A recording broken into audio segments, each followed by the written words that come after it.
Hola, mi nombre es Vladimiro Vázquez y soy pastor de Visión de Fe en Guatemala y quiero darle la bienvenida a nuestra comunidad virtual en la cual semana a semana lanzamos una prédica desde las Escrituras con la intención de ayudarlo en su crecimiento espiritual.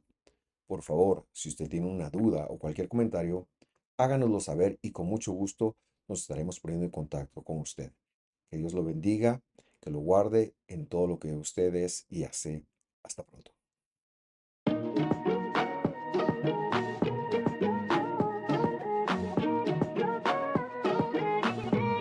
Pues hoy continuamos con la serie de los ciclos del Evangelio y tengo esta honra, esta responsabilidad, es privilegio el compartir el tema de hoy, que es una buena defensa atacar. No crean que vamos a hablar de fútbol, ni de estrategias políticas, ni nada por el estilo.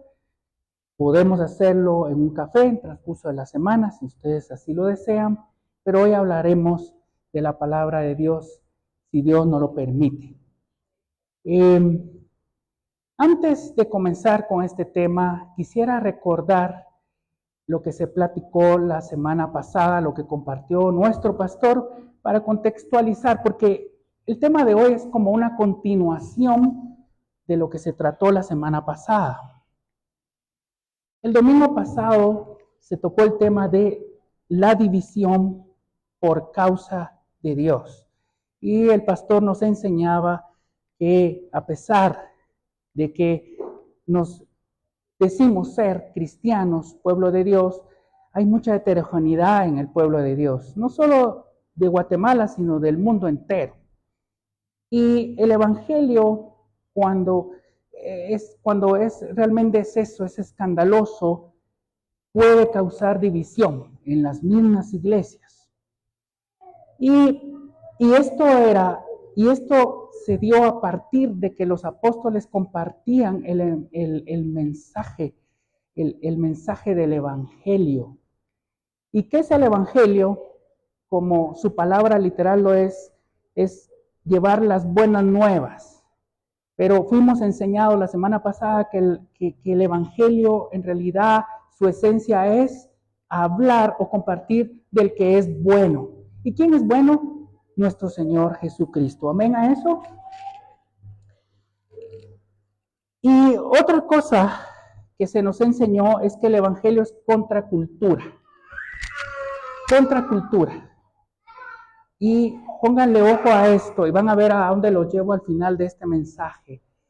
Contracultura. El Evangelio, cuando lo llevamos, como las Escrituras lo canonizan, lo dicen o nos enseña, pues tiene que, inherente viene todo esto. División, contracultura. ¿Y qué es la contracultura? Pues bueno, la cultura que estamos nosotros expuestos aquí en Guatemala, pues es de una sociedad occidental, en la cual pues da prácticas de vida y enseña incluso cómo ser cristiano. El país donde más cristianos hay en este momento es en Estados Unidos. Y justamente ahí puede ser un ejemplo de esto, de esta cultura que es enseñada, en donde se nos dice qué hacer. El Evangelio, pues entonces iría en contra de esas enseñanzas, es lo que se nos fue enseñado la semana pasada. El punto es que, ¿por qué es que el Evangelio va en contra de eso? Porque lastimosamente en estas sociedades se ha dejado de contar con Jesús, se ha sacado de las escuelas el mencionar a Jesús, el llevar temas bíblicos, incluso de poner carteles en donde se anuncian, y así pudiéramos seguir hablando. Y entonces, ya para finalizar, como una introducción de lo que se habló la semana pasada, nos enseñaron que la luz entonces puede traer división. El Evangelio trae división. Y nosotros como hijos de Dios debemos manejar esta división con amor. Debemos de a pesar de manejarlo con amor, tenemos que vivir bajo los preceptos que nos marca la Biblia, porque la Biblia es la verdad absoluta y es la palabra de Dios. Amén. También lo que nos va a garantizar ser discípulos de Jesús es permanecer en su palabra. Y Dios nos llamó a ser sus testigos y amar a nuestro prójimo, incluso a nuestros enemigos. Eso se platicó la semana pasada y hago un paréntesis a esto. El punto acá es que nosotros aprendamos. Cuando ustedes se encuentran acá oyendo un mensaje o van en su vehículo y oyen un mensaje, al final del mensaje ustedes van a fijar conocimiento, se calcula, según los estudiosos, un 10 hasta un 15% de lo que se escuchó. Si eso a ustedes le agregan que cuando están escuchando el mensaje y leen lo que se está escuchando, leen los versículos o leen lo que se está hablando, ustedes van a fijar otro poquito de aprendizaje en sus mentes y se calcula que va entre un 25 y un 30%. Si vienen ustedes y vuelven a escuchar el mensaje y toman anotaciones, pues aumentan el conocimiento y así por estrategias van sumando fijar el conocimiento. ¿Saben ustedes cuál es la mejor manera de fijar se calcula más del 90% del conocimiento? Es cuando ustedes vienen y enseñan lo que escuchan. Es decir, cuando nosotros compartimos de Dios, cuando compartimos lo que hemos aprendido, ahí fijan ustedes el conocimiento al cual les fue dado. Eso se llama enseñanza. Cierro paréntesis. Y eso les mencioné porque para resumir lo que les acabo de decir de la semana pasada, me tocó que escuchar el mensaje la semana pasada, pues más de los dedos de una mano. Por eso se los compartía. Muy bien, ya en sí, en el tema que hoy se me ha asignado, nos quedamos en el libro de Hechos, en el versículo 5. ¿Se recuerdan ustedes que estamos todavía en el primer viaje misionero de Pablo y Bernabé? Cuando pasan por Chipre y luego entran a Antioquía, que hoy es Turquía, y la semana pasada nos quedamos en Ícono. Sí, se recuerdan que así se nos enseñó. Y allí empezaron los apóstoles a ir a las sinagogas, a las iglesias y comenzaron a llevar el mensaje del evangelio y este mensaje causó división, así se nos enseñó. Y esta división llegó hasta los alrededores de la ciudad de Ícono y comenzaron a planear, a darle una camorra hebrea a estos pastores o estos apóstoles. La camorra hebrea es apedrearlos o apresarlos. Llegó a oídos de Pablo y Bernabé y ese es el tema del día de hoy. Acompáñenme en la lectura del libro de Hechos 14, 6 y 7. Escogí esta versión, palabra de Dios para todos, para fines de enseñanza. Dice el versículo 6, cuando Pablo y Bernabé se enteraron de esto, de que iban a ser apedreados e encarcelados, se escaparon a las ciudades licaónicas de Listra y Derbe y sus alrededores. Estas dos ciudades están un poquito más al centro de Turquía, de lo que es Turquía. Seguían en esa misma región los apóstoles. Bendito sea Dios, y lo digo por una razón de que yo no estaba en ese momento ahí, no porque hubiera huido, sino porque tal vez los apóstoles hubieran dicho, vamos a pedirle consejo al hermano Josué, porque ya pinta canas y nos va a dar un consejo sabio. Lo que yo les hubiera dicho al apóstol Pablo y al apóstol Bernabé les hubiera dicho, miren mis hermanos, manejemos bajo perfil hasta que se calme la onda, si hubiera estado aquí en Guatemala, ¿verdad? Y vayámonos a las casas, a una casa, ahí les vamos a llevar comida, tranquilos, y ya cuando ya se vaya el presidente de turno, pues ya podríamos salir y volver a retomar las prédicas. Bendito Dios que no hicieron eso, que yo no estaba ahí, porque eso se hubiera aconsejado. Es lo lógico pensar, porque iban a ser apedreados o encarcelados, pero ellos no hicieron eso. Y a eso se debe este tema.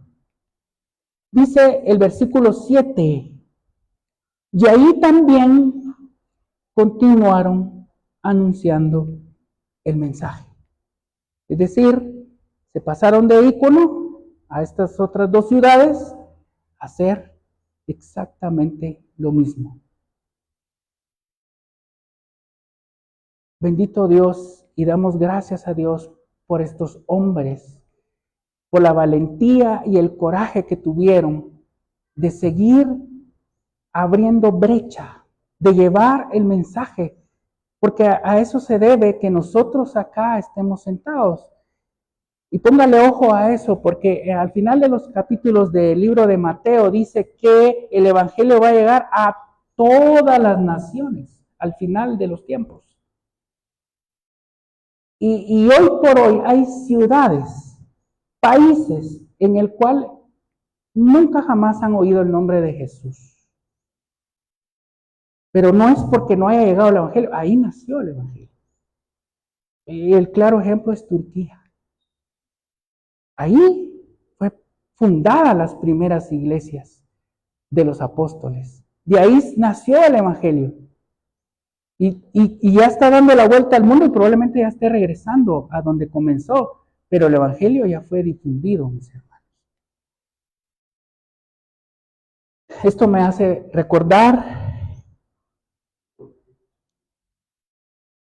a nuestro pastor que en sus últimos días, y lo digo y lo comento porque nuestro pastor de esta casa lo dijo públicamente el domingo pasado, en sus vísperas de ser llevado hasta la presencia del Señor, él comentó y le compartió, ya tengo el bosquejo para compartir la palabra de Dios este domingo. O sea, esa estatura llegó a tener nuestro pastor, de llevar el mensaje hasta los últimos días, no importando su condición. Cualquiera hubiera pensado como lógico, bueno, mejor descanse, nosotros vamos a atenderle todo. Pero no, él sirvió al Señor hasta sus últimos días. Y podría decir, como dijo Pablo, he terminado la carrera sirviendo al Señor. Realmente es un gran ejemplo. Y los apóstoles, de verdad me conmueve cuando escucho esto, porque yo, para serles honesto, no lo hubiera hecho. No sé, de verdad no lo puedo decir, pero lo lógico era recomendarle a los apóstoles que se fueran a esconder. Pero ellos no lo hicieron. Se presentaron a las iglesias y continuaron con el mensaje. Y de ahí viene el título de esta enseñanza, que es una buena defensa es atacar, es seguir a lo que fuimos llamados a hacer, a compartir el mensaje. Acá pudiera yo terminar la enseñanza del día de hoy, porque ya por sí mismo se explica este versículo. Pero hay algo más que Dios quiere hoy hablarnos. Jesús mismo enseñó qué pudiera hacer que nosotros no compartamos del Evangelio. Acompáñenme a la lectura de Mateo 13, 20 y 21. Aquí Jesús enseñaba sobre la parábola del sembrador, la famosa palabra del sembrador, pero aquí nos enseña qué puede evitar que nosotros compartamos del mensaje que compartían los apóstoles. Versículo 20 dice, y aquel en quien se sembró la semilla en pedregales, este es el que oye la palabra y enseguida la recibe con gozo, pero no tiene raíz profunda en sí mismo, sino que solo es temporal. Y cuando por causa de la palabra viene la aflicción o la persecución, enseguida tropieza y cae. Aquí mismo Jesús nos advierte que el llevar una vida según las escrituras, es decir, recibir el mensaje y compartirlo, inherentemente viene persecución o aflicción. Y entonces, si nosotros no tenemos unos fundamentos bíblicos y no los seguimos, y no somos persistentes, entonces lo que va a pasar es que vamos a tropezar y caer. En el mundo, la iglesia está sufriendo persecución. Quizá no hasta los límites que fueron en la iglesia primitiva, pero sí que lo hay. Y hay personas que viven en medio de esa persecución y que publican estos datos.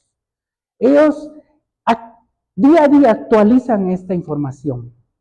Ellos en el año de 2024 se calcula que diariamente murieron 13 personas a causa del Evangelio.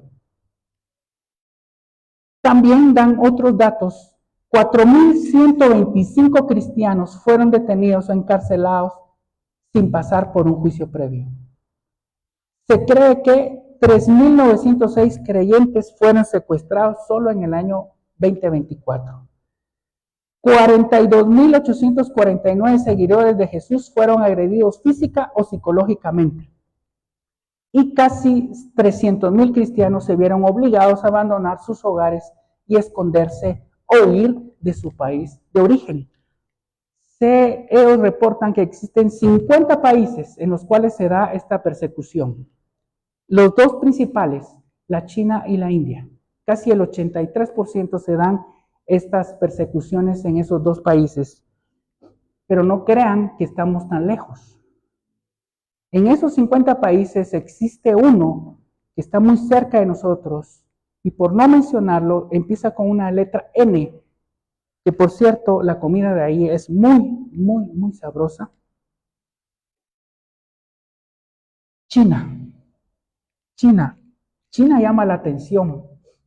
No sé si pueda tener yo algún tipo de bloqueo por lo que voy a decir, pero China, solo el año pasado cerraron 10,000 iglesias. ¿Recuerdan ustedes aquel versículo que dice el apóstol Pablo que donde abunda el pecado, sobreabunda la iglesia, la gracia? Y la China, ese país, se cumple este versículo. La China hoy por hoy es el país que más persecución tiene a los cristianos. Solo el año pasado se cerraron 10,000 iglesias cristianas.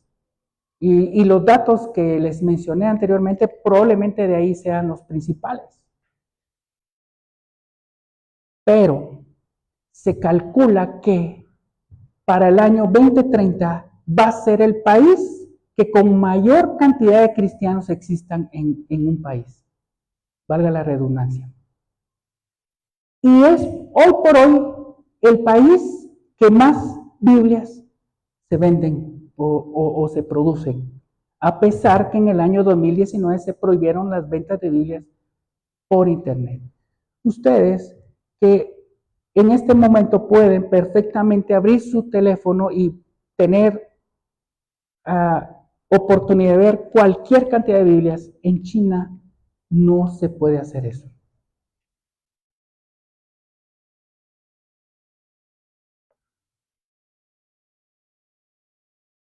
Eso es algo que quería compartir porque así lo dijo mismo Jesús. El vivir bajo las normas del Evangelio trae inherentemente división, persecución, aflicción. Pero el apóstol Pablo se pronuncia. Es que de verdad, nosotros tenemos que llevar estos fundamentos y reflexionar en lo que creemos, en lo que pensamos y en lo que hacemos, porque eso es lo que se va a reflejar, lo que vamos a testificar. Y vean el apóstol Pablo, acompáñenme en la lectura de Romanos 8, 34 al 36. Miren esta reflexión que el apóstol Pablo hace y que nos refleja lo que él pensaba, lo que él creía de Jesús. Y es por eso que nos podemos entender por qué él hacía lo que hacía o hizo lo que hizo. 34. ¿Quién es el que condena? Cristo Jesús es el que murió, sí. Más aún, el que resucitó, el que además está a la diestra de Dios, el que también intercede por nosotros. 35. ¿Quién nos separará del amor de Cristo? ¿Tribulación? ¿O angustia? ¿O persecución? ¿O hambre? ¿O desnudez? ¿O peligro? ¿O espada? Tal como está escrito, por causa tuya somos puestos a muerte todo el día. Somos considerados como ovejas para el matadero. Y me arrepiento que no les enseñé lo que sigue. Ayer que estaba revisando lo que sigue dice el apóstol Pablo, ni lo alto, ni lo profundo, ni nada de lo que sea es creado nos separará del amor de Jesús. Eso creía el apóstol Pablo y por eso él no se cansaba de compartirlo. ¿Quién dice amén a eso? ¿Quién le está dando deseo de compartir lo que Jesús ha obrado en sus vidas? ¿Quién grita amén a eso? Pero déjenme decirles que inherente a eso viene persecución, aflicción. La otra semana se nos anuncia que se va a hablar de sanidad, de sanidad. Los que tienen alguna enfermedad o algo, aprovechen para venir. Y seguramente que el pastor va a orar por ellos. Pero, ¿quién se atreve a decir en este momento, a levantar la mano, quién está libre de enfermedad? No lo haga. Solo es pregunta. ¿Quién se atreve a decir quién no tiene enfermedad? ¿Quién se para?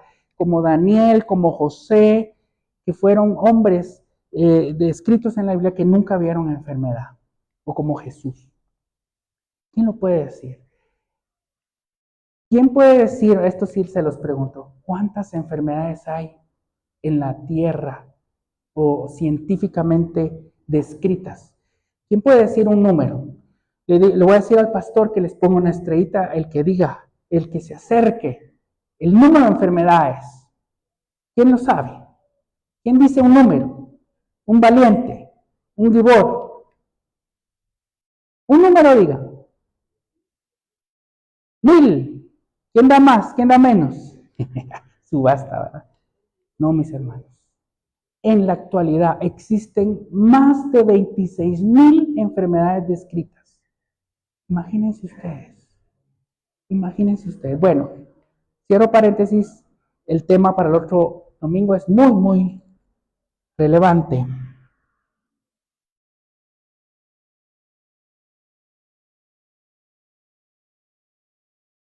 Ahora, ¿cómo podemos nosotros seguir el Evangelio? ¿Cómo podemos nosotros compartir de Jesús? ¿Qué elemento debemos de tener para poder resistir y hacer lo que hicieron los apóstoles? Acompáñame en 2 de Tesalonicenses 1:4. 2 de Tesalonicenses 1:4. Ahí falta el 2 en Tesalonicenses. Dice, de manera que nosotros mismos hablamos con orgullo de vosotros entre las iglesias de Dios por vuestra perseverancia y fe en medio de todas las persecuciones y aflicciones que soportáis. ¿Qué nos va a hacer soportar una persecución, una aflicción a causa del Evangelio? La perseverancia. la perseverancia y la fe. Ya hemos sido enseñados en fe, que tiene que ver con aprendizaje, pero perseverancia, perseverancia. Y esta palabra, que es la palabra griega 52-59, upomoné, dice, y por sí misma se explica en su definición, perseverancia, dice, propiamente permanecer bajo, es decir, demostrar perseverancia, firmeza. Se refiere especialmente a la capacidad que Dios da a los creyentes para que puedan permanecer bajo, entre paréntesis, soportar los desafíos que Él les asigna. Perseverancia, mis hermanos, es un tributo que Dios nos da, que Dios nos da, como la fe, Dios nos da, pero que nosotros lo tenemos que evidenciar.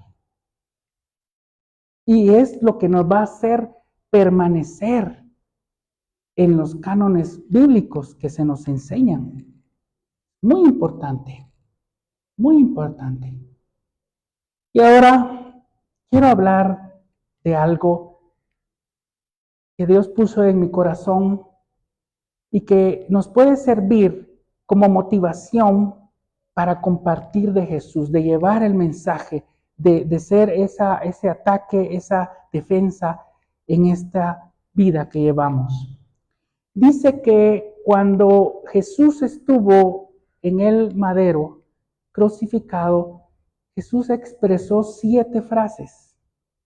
7 frases que no las vamos a mencionar por cuestiones de tiempo, pero que en esas frases había perdón.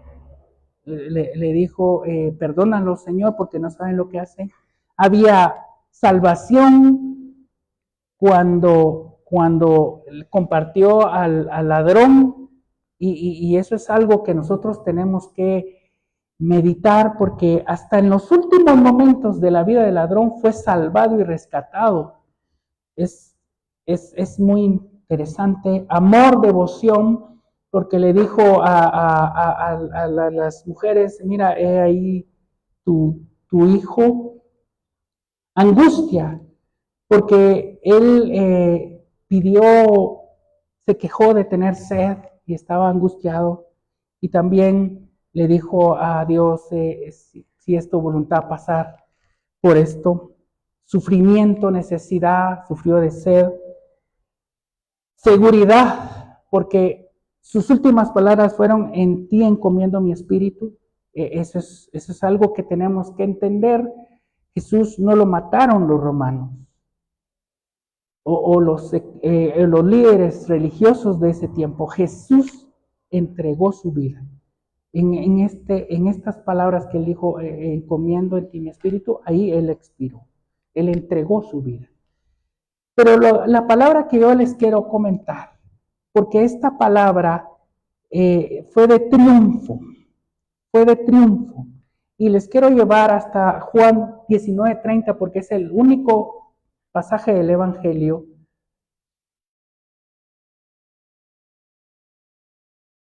Juan 19:30. Entonces Jesús, cuando hubo tomado el vinagre, dijo, consumado es. Inclinando la cabeza, entregó el espíritu. Consumado es.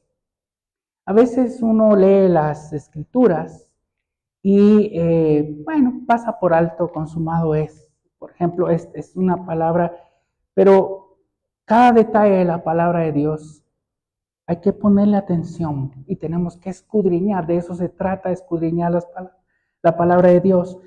Consumado es, fue tema de muchas prédicas en el tiempo de la revolución de la iglesia protestante. Por ejemplo, hubo un famoso predicador evangelista que era de nombre Spurgeon. Él dijo de esta frase, esta frase es un mundo de significado, es un océano de significado, y en unas gotas de palabra, derivado de unas gotas de palabra, pero es un océano de significado. Y nos tomaría realmente toda una prédica hablar de este consumado es. Pero es muy relevante para nosotros. ¿Qué significa eso? Consumado es. El consumado es viene de una palabra griega que significa teleokai. Teleokai. De ahí viene la raíz griega de lo que es consumado es. Pero venía de un término que se usaba en ese entonces, en los tiempos de Jesús. Y esta palabra griega era tetelestai, tetelestai, tetelestai, consumado es, tetelestai, consumado es.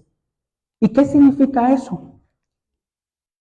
Fue usada en la antigüedad con diversas connotaciones.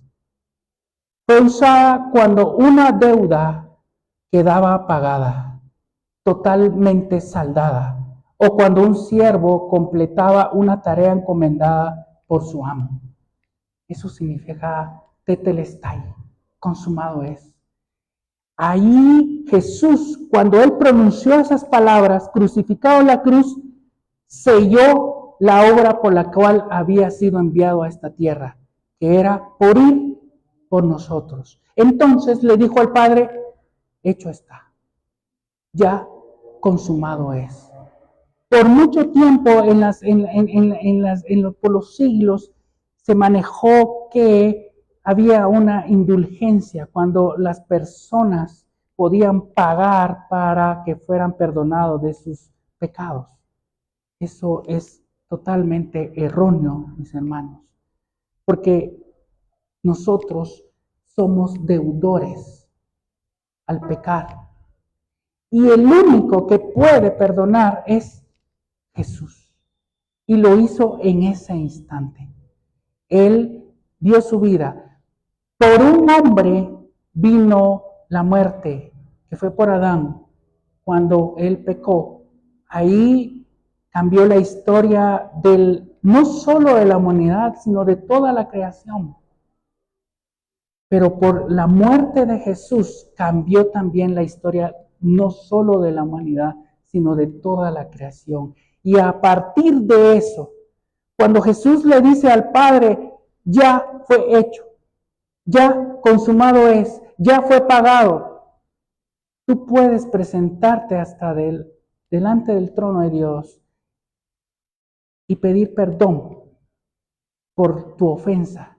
Y entonces tú pasas de muerte a vida instantáneamente, porque ya Jesús tetelestai, ya lo hizo. Esta frase es importante para nuestras vidas. Y esto nos debiera de motivar para compartir de Jesús, porque ya fue hecho, mis hermanos. Ya nosotros podemos venir y acercarnos hacia Dios, con Dios y entrar hasta su lugar santísimo. Antes de que hubiera ocurrido esto, entraban pocas personas. Muy contadas personas entran hasta el lugar santísimo. Si ustedes leen detenidamente la historia, solo el sumo sacerdote y David entraron en algunas ocasiones, y ahora nosotros lo podemos hacer en cualquier momento, estar ante la presencia de Dios a través de este sacrificio. Tetelestai, nunca lo olvides y sea motivación para que tú compartas del Evangelio.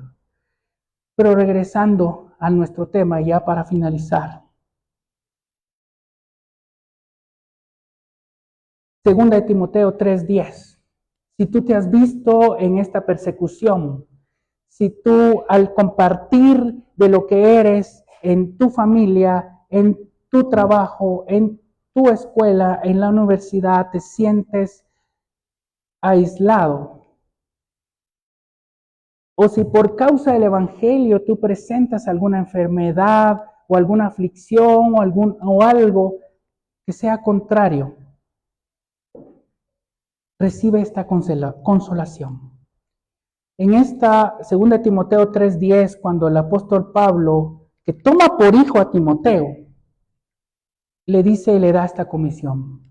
Versículo 10. Pero tú has seguido mi enseñanza, conducta, propósito, fe, paciencia, amor, perseverancia. Vean todas las características que debemos de tener. Versículo 11. Persecuciones, sufrimientos, como los que me acaecieron en Antioquía, en Iconio y en Listra. ¿Qué persecuciones sufrí ahí? Dice el apóstol Pablo. Pero de todas ellas me libró el Señor. Amén.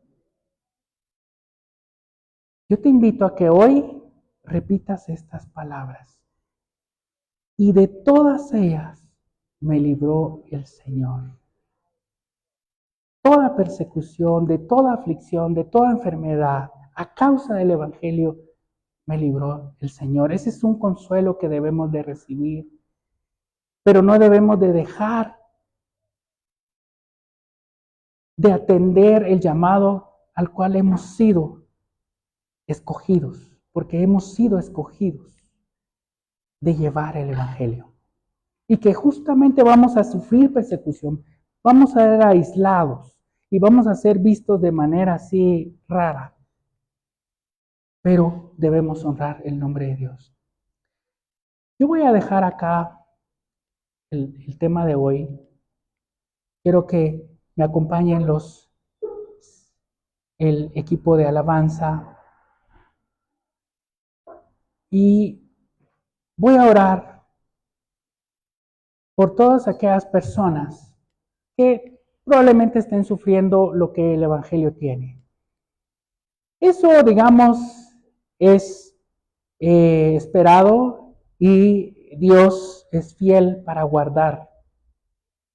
Pero ¿qué hay de todas aquellas personas que no lo viven? Que viven que quizá no son cristianos, quizá no han reconocido a Jesús como su Salvador, no han reconocido el sacrificio que hizo en la cruz, pero en ellos hay esperanza. A mí realmente el que me preocupa es de aquel que ya recibió al Señor Jesús, que ya hubo un día en que entregó su vida y que Jesús entró a su corazón. Dice que el Espíritu de Jesús entra, la mente de Jesús entra a esa vida y la transforma y la cambia. A mí me preocupa esas personas en las cuales ya hubo un cambio, ya hubo una transformación, ya hubo un antes y un después, pero que en la actualidad no hay nada.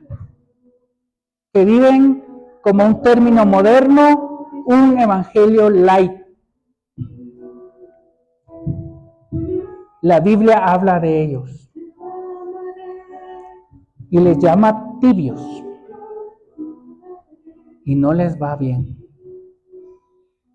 No les va bien. Así que, mis hermanos, hoy es un día de motivación, es un día de arrepentimiento, es un día en que Dios está abriendo una oportunidad de salvación y de rectificación. Aprendamos de los apóstoles que no se avergonzaron de ser llamados hijos de Dios y que a pesar de la persecución que sufrieron, nunca dejaron de compartir el mensaje, nunca. El apóstol Pablo dijo: he terminado mi carrera, y siguió compartiendo. Fue encarcelado y ahí siguió compartiendo el mensaje. Y tenemos un ejemplo en nuestro pastor que hasta el final de sus días compartió de Jesús. Cierra tus ojos. Como dijo Fabi al inicio o el transcurso de la alabanza, Dios está acá. Dios, Jesús está. Y yo lo creo, porque la palabra de Dios dice que donde 2 o 3 se reúnen en su nombre, ahí va a estar. Así que aprovechemos este momento para reflexionar. Y si alguien hay en las redes o cuando vean este video o acá, si hay alguien que no ha entregado su vida a Jesús, hoy es un buen día. Hoy es un excelente día para entregar nuestras vidas y reconocer el sacrificio que Él hizo en la cruz. Si tú no lo has hecho, no te quiero exponer, solo levanta tu mano y va a llegar alguien y te va a ayudar a entregar tu vida a Jesús. Y si tú quieres reflexionar sobre qué vives el día a día y qué has dejado de hacer y qué característica falta de lo que el apóstol Pablo nos llamó a vivir, pues hoy es un buen día para retomar ese camino. 7 veces cae el justo, 7 veces se levantará. Si hay pecado, mi hermano, Jesús pagada está la deuda, está saldada. No es como cuando un preso va y se da una fianza y queda un juicio, no. Ya fue perdonada. Ya fue perdonada nuestra agresión. Si tú necesitas perdón, recíbelo. Porque Dios, como dijo Fabi, está acá. Y Jesús está acá. Y si Dios permitió decir estas palabras el día de hoy, es porque así es, porque Jesús quiere llenarte de su presencia, perdonarte y llevarte a otro nivel del deber de ser lo que se dice en la palabra de Dios, ser cristianos fieles, que perseveran y que comparten el mensaje. Bendito Dios que estás en el cielo, gracias te damos, Señor, por esta mañana, por este pueblo y por las personas que nos miran a través de una pantalla. Gracias te doy, Señor, porque hoy nos has hablado, que nos invitas a pertenecer a este evangelio hermoso, que probablemente vendrá persecución, probablemente vendrá aflicción, pero como dice tu palabra, y el apóstol Pablo lo dijo, de todas ellas nos has librado o nos librarás. Hoy, Señor, llénanos de ti, danos un nuevo propósito, una nueva forma de vida y ayúdanos a compartir de ti, de ti que eres el bueno. Gracias te damos, Señor, por tu presencia. Trae consuelo a esta casa, Señor, por la pérdida que hemos tenido. Trae consuelo. Trae salvación también y trae una nueva mentalidad, un nuevo renuevo, una llenura de tu Espíritu, Señor, para que podamos avanzar y ser llamados hijos tuyos, Señor, como el apóstol Pablo lo enseñó. Gracias te doy por estas vidas, gracias te doy por los que sirvieron hoy, gracias te doy por el ministerio de alabanza que nos ministra hermosamente. Gracias, gracias, en el nombre de Jesús. Amén y amén. Dele fuerte un aplauso al Señor. Y despedimos la transmisión